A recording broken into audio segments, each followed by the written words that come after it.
So hello everyone, कैसे हैं आप सभी। उम्मीद करता हूं शानदार होंगे। रेवा इंस्टीट्यूट में आप सभी का स्वागत है। आज हम लोग बात करने वाले हैं उच्च माध्यमिक शिक्षक चयन परीक्षा, नहीं पात्रता परीक्षा का एक टॉपिक है, ठीक है। उसकी हम चर्चा करने वाले हैं। बहुत इंपॉर्टेंट टॉपिक है। आप लोग को पता होगा गीतांजलि का सॉन्ग नंबर 1, ठीक है, थाउ हास्ट मी एंडलेस, ठीक है, सॉन्ग नंबर 1 गीतांजलि, जिसके बारे में आज हम पढ़ने वाले हैं। लाइन बाय लाइन एक्सप्लेनेशन को देखेंगे, देन इसकी समरी देखेंगे, और भी जो इंपॉर्टेंट फैक्ट्स हैं about song number 1 of Gitanjali उसको भी हम पढ़ेंगे, ठीक है। तो डियर स्टूडेंट्स, हमारा जो पहला स्टैंजा है वो क्या कहता है? थाउ हास्ट मी एंडलेस, ठीक है। ये जो है, ये गॉड से, भगवान से, जो रविन्द्रनाथ टैगोर जी हैं वो प्रार्थना कर रहे हैं, उसके बारे में उन्होंने बताया। थाउ हास्ट मी एंडलेस मतलब प्रभु आपने, भगवान हमें आपने क्या बनाया है? अनंत बनाया है, अनंत बनाया है, ठीक है। अनंत बनाया है कैसे? सच इज थाई प्लेजर, इसमें आपकी खुशी है। आपने हमें अनंत बनाया है, इसमें आपकी खुशी है। This frail this frail vessel thou emptiest again and again. Frail मतलब होता है खाली, वेसल मतलब होता है बर्तन। तो यह जो खाली बर्तन है उसको आपने अगेन एर अगेन खाली करके क्या किया है? फिल किया है। एंड फिलेस्ट, ठीक है, मतलब आपने इस बर्तन को क्या किया है? बार बार खाली किया है और भरा है। It ever with fresh life, किससे भरा है? तो फ्रेश लाइफ से भरा है, ठीक है। तो पहले स्टेंजा का मतलब क्या हुआ? प्रभु आपने हमें अनंत बनाया है, ये इसमें आपकी क्या है? खुशी है।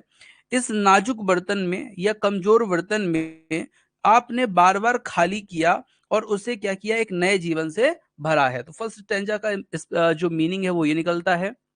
हमारा नेक्स्ट स्टेंजा है, this little flute of a reed thou hast carried over hills and dales, ठीक है। तो इसका मतलब हुआ एक छोटी सी बांसुरी को आपने पहाड़ों और घाटियों के पार ले गए, ठीक है। हिल्स एंड डेल्स, ओवर मतलब पार ले गए पहाड़ियों और घाटियों के।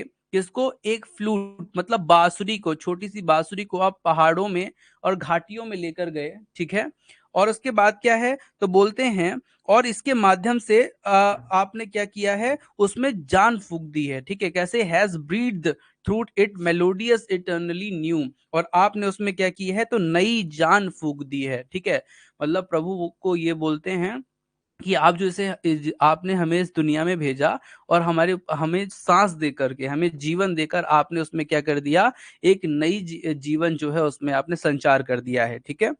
At the immortal touch of thy hands, my little heart loses its limits in joy and gives birth to utterance infable, ठीक है।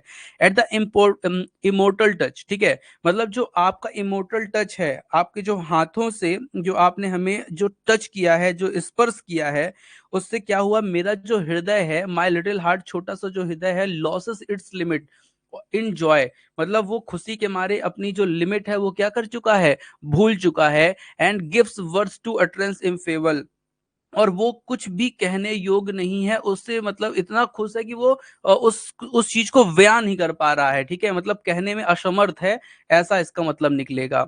Thai infinite gifts comes to me only on these very small hands of mine, ठीक है। यहाँ पे बोलते हैं कि जो आपने ये जो इनफाइनाइट गिफ्ट दिए हैं ना इन छोटे से हाथों में, उसको हमने ले लिया, ठीक है। मतलब उन्होंने कहा आपने अनंत उपहार मेरे इन छोटे से हाथों में मुझको क्या कर दिया है? दे दिया है। एज पासिस, एज पासिस मतलब सदियां बीत गई हैं और आज भी आप क्या कर रहे हो? Still thou pourest and still there is room to fill, ठीक है। तो इसका मतलब ये हुआ कि युग बीत गए हैं और तुम जो हो, आप जो हो, अभी भी उसको क्या कर रहे हो? उड़ेल रहे हो। पावरेस्ट मतलब होता है उड़ेलना। आज आप जो अभी भी उसे उड़ेल उड़ेल रहे हो और अभी भी हमारे पास जो है उसको, उसके लिए जगह है, उसको भरने के लिए जगह है। किसको भरने के लिए? जो आप गिफ्ट्स दे रहे हो, ये जो जल है, वायु है, ठीक है, ये जो है इसके लिए अभी भी हमारे पास जगह है, ठीक है। तो डियर स्टूडेंट्स, ये रहा सॉन्ग नंबर 1 गीतांजलि।